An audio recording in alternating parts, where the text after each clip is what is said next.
Hello साथियों। अब बिहार मद्य निषेध के एग्जाम में कुछ ज़्यादा समय नहीं रह गया है। अब आप लोग तैयारी को थोड़ा धार दीजिए और इसीलिए हम क्या करते हैं हम कि कॉपी पे लिख करके और जल्दी जल्दी क्वेश्चन को रिवीजन करवाते हैं, क्योंकि आप कोई भी टीचर का अगर लेक्चर देखिएगा तो हार्डली आपको 2 से 3 घंटा समय देना पड़ेगा और वही चीज़ को हम 10 से 15 मिनट में रिवीजन करवा देते हैं। तो आप लोग के ऊपर है, आप लोग देखना चाहते हैं तो देखिए, नहीं देखना चाहते हैं तो कोई दिक्कत नहीं है। लेकिन हाँ, हम जो भी चीज़ प्रोवाइड करेंगे वो इम्पोर्टेंट होगा और एग्जाम में ज़्यादातर क्वेश्चन जो है टैकल करेगा। अगर मेरे बात पर भरोसा नहीं है तो अभी हाल फिलहाल आपके ग्रुप में अगर कोई भी बिहार एसआई का एग्जाम दिए होंगे तो उनसे पूछिएगा कि मेरा चैनल किस तरीका से क्वेश्चन करवाता है, क्या उस क्वेश्चन इफेक्टिव होता है कि नहीं होता है, आप खुद उनसे पूछ सकते हैं। खैर चलिए शुरू करते हैं।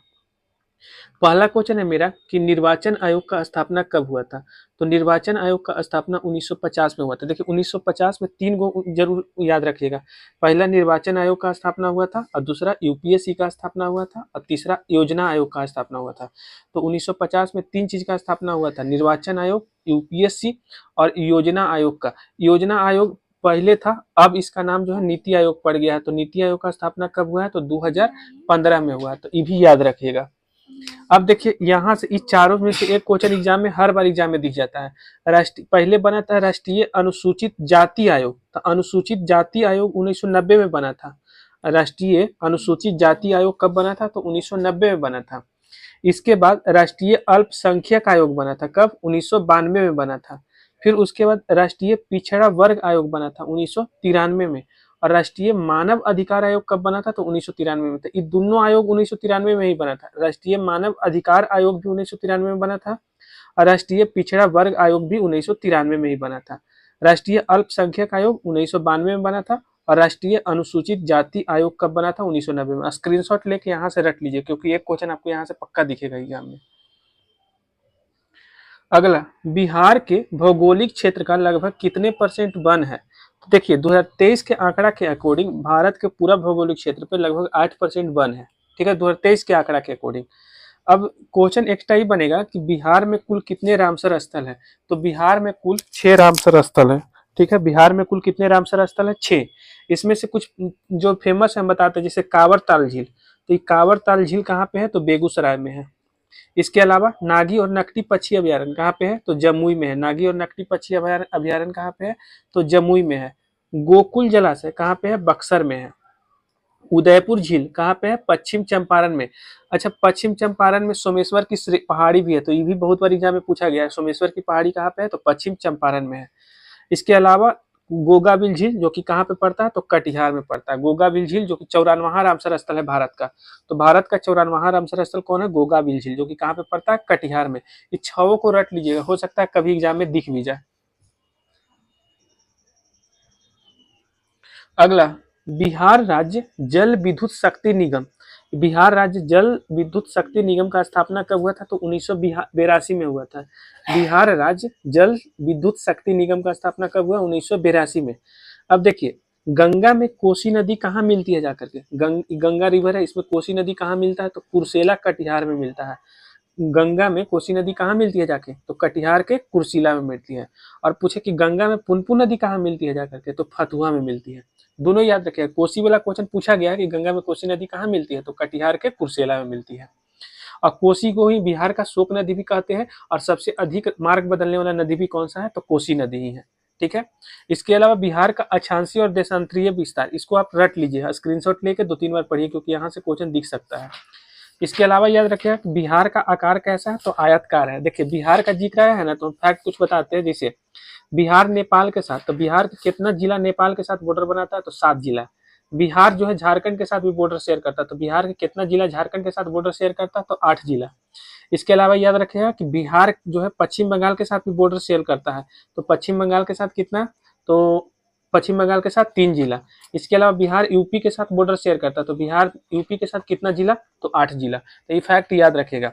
बिहार का आकार कैसा है तो आयतकार है और बिहार का क्षेत्रफल कितना है तो 94,163 स्क्वायर किलोमीटर, जो पूरे क्षेत्रफल का, पूरे भारत के क्षेत्रफल का 2.86% है। बिहार का उत्तर से दक्षिण तक का लंबाई 345 किलोमीटर और पूरब से पश्चिम तक का लंबाई 483 किलोमीटर। स्क्रीनशॉट लेके पूरा रट जाइए, क्योंकि जो क्वेश्चन है भाई बाबू इंपॉर्टेंट क्वेश्चन है, एग्जाम में क्वेश्चन पूछेगा ही पूछेगा ये सब।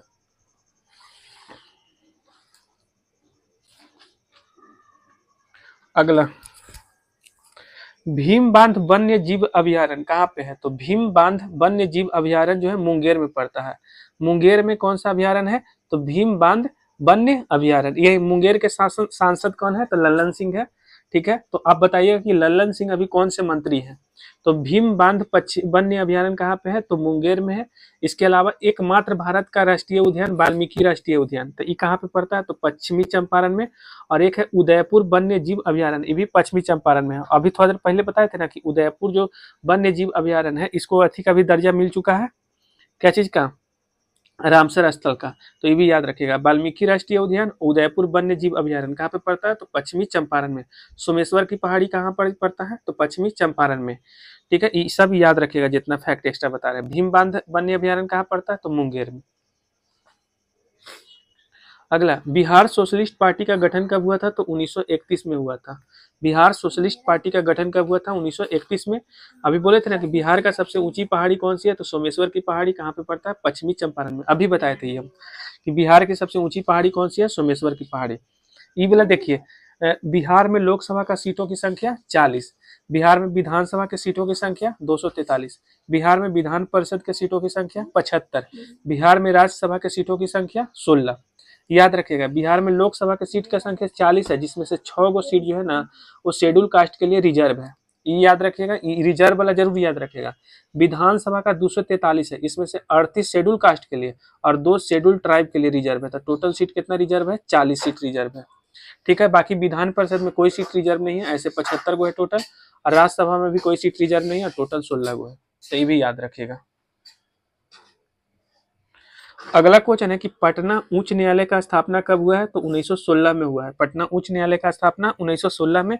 और हम एगो क्वेश्चन बताए थे कि पटना यूनिवर्सिटी का स्थापना कब हुआ था? तो 1917 में हुआ था पटना यूनिवर्सिटी का स्थापना। ये भी याद रखिएगा। फिर बताइए, अभी कल ही के वीडियो में बताया कि नालंदा यूनिवर्सिटी के संस्थापक कौन थे? बताइए, कुमारगुप्त वन। इसके अलावा बताए थे आपको कि ओदंतपुरी विश्वविद्यालय के संस्थापक कौन है? तो ओदंतपुरी विश्वविद्यालय बताइएगा एगो, और एगो विक्रमशिला विश्वविद्यालय के संस्थापक बताइएगा। ठीक है, विक्रमशिला विश्वविद्यालय के। ये तीनों हम बताए हैं आज, तो तीनों का आंसर आप कमेंट कीजिए। अब देखिए, पटना उच्च न्यायालय का स्थापना 1916 में हुआ था, तो याद रखिएगा। मंदार पर्वत कहाँ पे पड़ता है? तो बांका में। मंदार पर्वत बांका में। काकोलत जलप्रपात नवादा में। अनुपम झील कैमूर में। अनुपम झील कैमूर में। काकोलत जलप्रपात नवादा में। मंदार पर्वत बांका में पड़ता है। ठीक है, चलिए आगे चलते हैं। अगला क्वेश्चन है कि किस वर्ष उड़ीसा बिहार से अलग हुआ था? देखिए, तीनों बता देते हैं। 1911 में दिल्ली दरबार सजा था ना, तो उस टाइम घोषणा हुआ था कि जो बंगाल है उससे बिहार को अलग किया जाएगा था। 1912 में जो है बिहार को, बंगाल से बिहार को अलग किया गया था। ठीक है, 1912 में बंगाल से बिहार को अलग किया गया। फिर 1936 में बिहार से उड़ीसा को अलग किया गया। और फिर 2000 में झारखंड से बिहार को अलग किया गया था। तीनों याद रखिएगा। 1912 में बंगाल से बिहार को अलग किया गया, 1936 में बिहार से उड़ीसा को अलग किया गया, और 2000 में झारखंड से बिहार को अलग किया गया। तीनों याद रखिएगा। और लास्ट क्वेश्चन है कि बिहार का पहला हिंदी समाचार पत्र जो कि पटना से प्रकाशित हुआ था, तो बिहार बंधु, कब? 1874 में। बाकी मेरा वीडियो आप लोग को कैसा लगा कमेंट करके बताइएगा। छोटा छोटा टुकड़ा में इसलिए बताते हैं ना कि आप लोग को ज्यादा से ज्यादा रिवीजन हो जाए और आप लोग को बोरिंग फील ना हो। आप लोग जहां से वीडियो देखना चाहते हैं देखिए, 2 घंटा 4 घंटा जितना भी लेक्चर है आप लोग देख सकते हैं, आप उसके लिए आजाद हैं बिल्कुल। लेकिन हाँ, मेरा वीडियो मत छोड़िएगा, क्योंकि हम सिलेक्टेड टाइप के क्वेश्चन करवाते हैं, ऐसा नहीं कि सब क्वेश्चन करवा दे रहे हैं।